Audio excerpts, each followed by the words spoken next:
When my father died, it felt like our whole world ended. The week we buried him, our small town was full. The house was packed, the church was packed. Even the road outside was blocked with cars. People came from everywhere, even those we had not seen in years. I will never forget my mother's face. Her eyes were swollen from crying, but she tried to stay strong because everyone was watching. My little sister held onto her dress tightly, looking lost. Me, I was angry. Angry that my father was gone.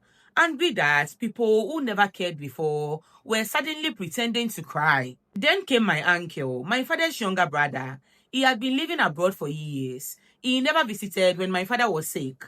But the moment my father died, he showed up. He came with his big chest, expensive watch, and fake accents, as if he had forgotten his own language. People clapped and shouted, "Hey, Brother Kwame has come. The rich man has landed." During the funeral, he was walking up and down like the eldest son, giving orders. People listened to him because he had money. He bought drinks, paid musicians, killed goats, and people started praising him more than us, the children of the man who had just died. After the burial, trouble started. The family gathered for a meeting. My uncle pulled out a brown envelope and brought out some papers. He placed them on the table and said, "This house and land belong to me." My brother gave it to me before he died. I gave him the money to build it. Here are the documents. The room went silent. My mother's eyes opened wide. She shook her head. "This is a lie. My husband never said that. This house is for his children. We have been living here for years. How can you claim it is yours?" But my uncle just smiled. "Sister-in-law, I know you are sad, but facts are facts. My brother gave me this house. It is written here in black and white." He spread the papers on the table. Some elders nodded. People who ate our food for years, who never visited when my father was in the hospital, now agreed with him. They said, "If this is what our late brother signed, we can't fight it. We don't want family disgrace." My mother cried, saying, "It is not true. My husband built this house with his own money. He told me himself everything was for his children." But nobody wanted to listen. Who would they believe? The poor widow with no money, or the rich man from abroad holding papers and spending money? Hi babe, welcome back. I hope you are doing great today. If you are new here, I'm Vera, but you can call me V. And I share amazing stories. Real life stories that will shock you, break your heart, inspire you, and sometimes make you laugh. And if it's something you love, please subscribe and like this video. And don't forget to turn on the notifications so that when I post, you'll be notified immediately. Today's shout out goes to Priscilla Frakuma AJ 7867, Owusu Rebecca 5302, and Ameya Berta 3959. They were the first people to comment on my last video. Thank you so much for the support, babes. I love you. And now, without any further delay, let's continue the story. That day, I knew the real fight had just begun. My father was gone, and now it looked like we were going to lose the only roof over our heads. My mother refused to give up. With tears in her eyes, she took us to the Lands Commission to prove the house truly belonged to my father. But when they checked the papers, Uncle's deed was clean, stamped and signed. The officer told my mother, "Madam, unless you have other documents, there is nothing we can do. According to the system, your brother-in-law is the owner." It felt like the ground swallowed us. My mother came out shaking, a wrapper almost falling off, whispering, "Your father used his own money. I know he did. But poverty has no voice. Without money or power, who was going to fight for us?" Uncle won. From that day, he behaved like a king, and we became his slaves. A few weeks after the funeral, my uncle moved into the main house with his wife, children, and workers. They brought trucks full of furniture. My mother tried to stop him. "But we are still living here. Where will we go?" He waved his hand, laughing. "Sister-in-law, I am not wicked. I won't throw you out. You and your children can manage the boys' quarters.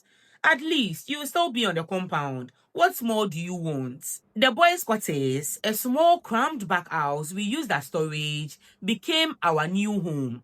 From being the royal family, we became squatters overnight. My mother cried quietly that evening, sitting on the floor, asking, "Ah, Kweku, is this what your own brother is doing to us?" But it didn't end there. 1 month later, uncle came again.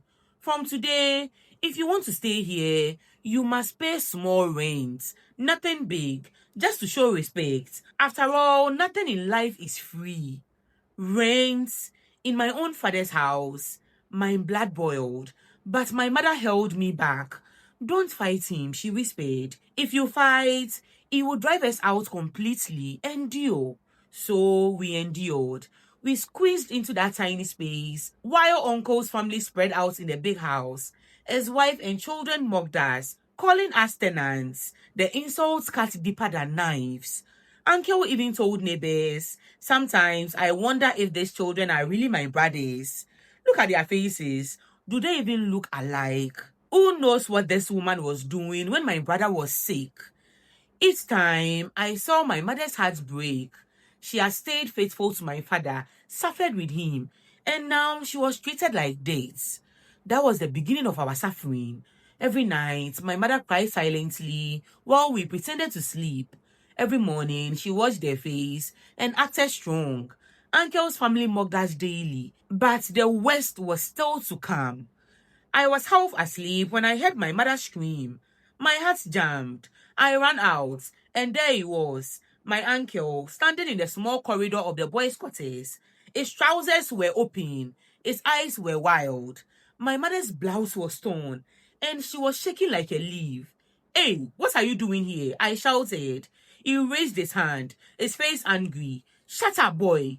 If you tell anyone what you saw, I will throw you out tomorrow morning. Do you hear me?"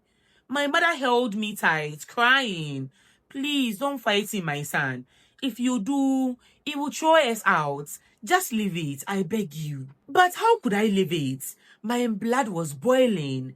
The man who stole our house, who mocked us, now wanted to harm my mother. I wanted to beat him. But my mother's grip was strong. She held me, crying and begging, "Don't. If you fight him, we will suffer more. Let God fight this battle." I stood there shaking, fists clenched, watching my uncle fix his trousers and walk back into the main house like nothing happened. My little sister was behind me, crying too. She had seen everything. The next day, when my mother told one of the aunties what happened, they laughed at her. "Ah, look at this woman. Now you are even accusing your brother-in-law. You just want attention."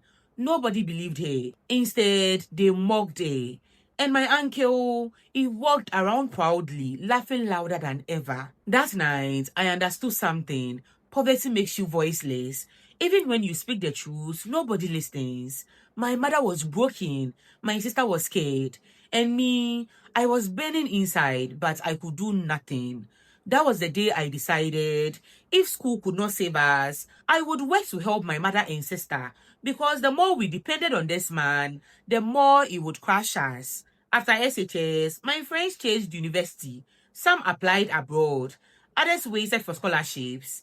Me, I folded my certificates, put them in an envelope, and locked them in my mother's wooden box. That was the end of school for me. Not because I wasn't smart, not because I didn't have dreams, but because life didn't give me the chance.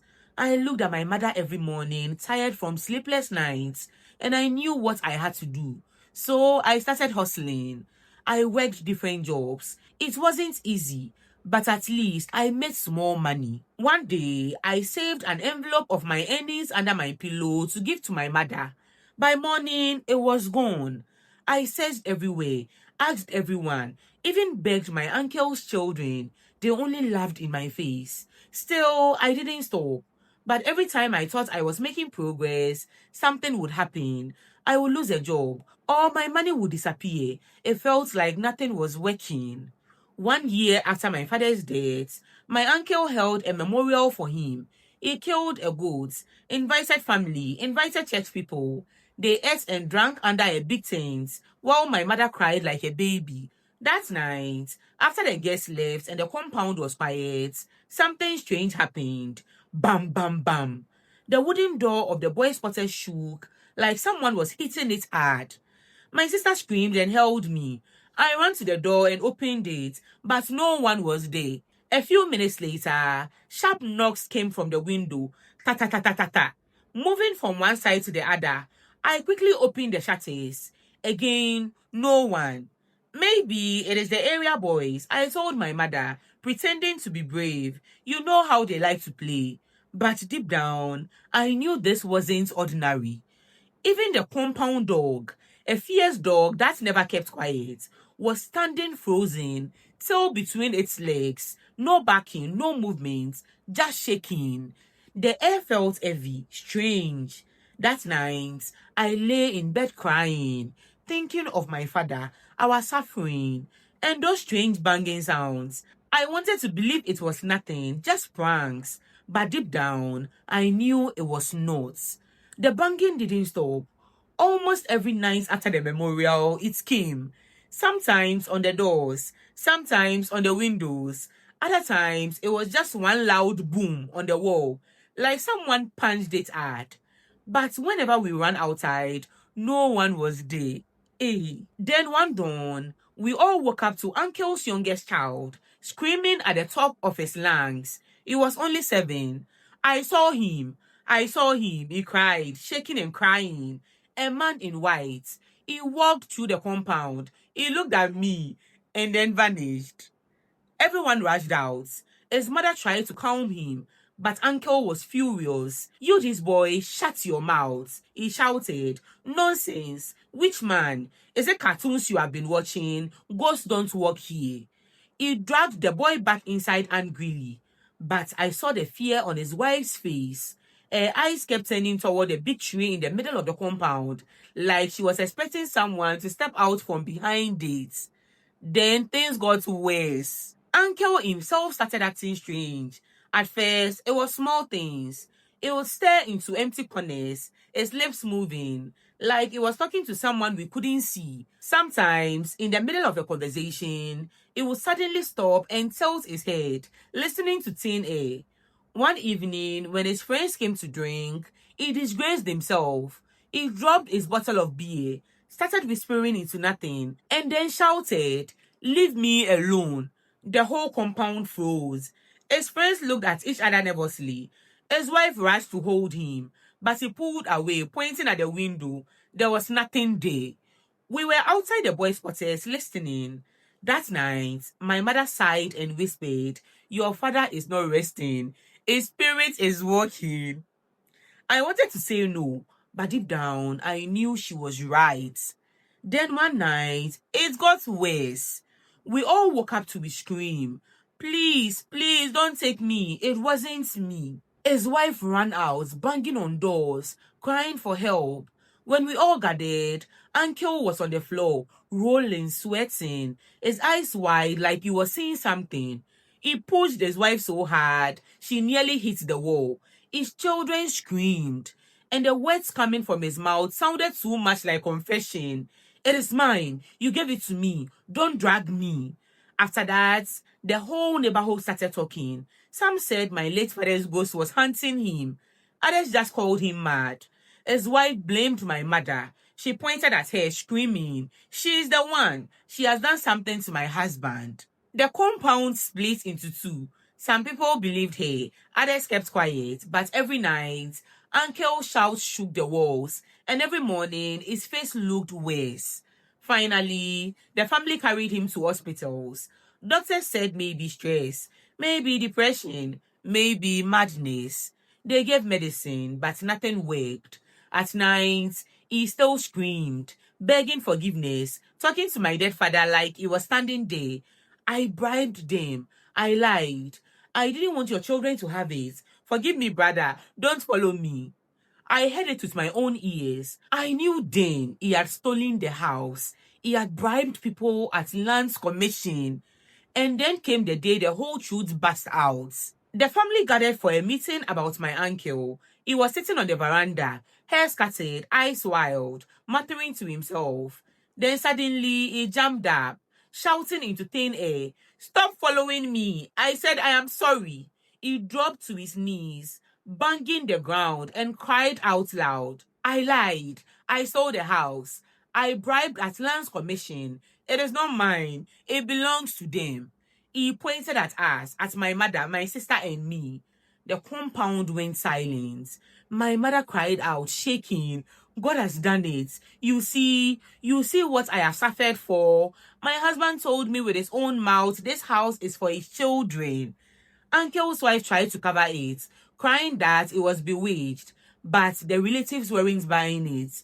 One by one, they shook their heads, turned away, and left her standing alone. Later, when we went back to Lands Commission, they checked properly. The house was really in my father's name. Uncle had bribed people to fake documents. Now the house is ours again, but Uncle is no longer the proud man he was. He sits in corners talking to shadows, screaming apologies in the middle of the night. His wife, the same woman who once mocked my mother, now kneels before us crying. Please don't throw us out. If not for me, think of the children. They are innocent. Let us stay in the boys' quarters. We won't disturb you. I look at those children. They didn't fake papers, but they carry their father's shame.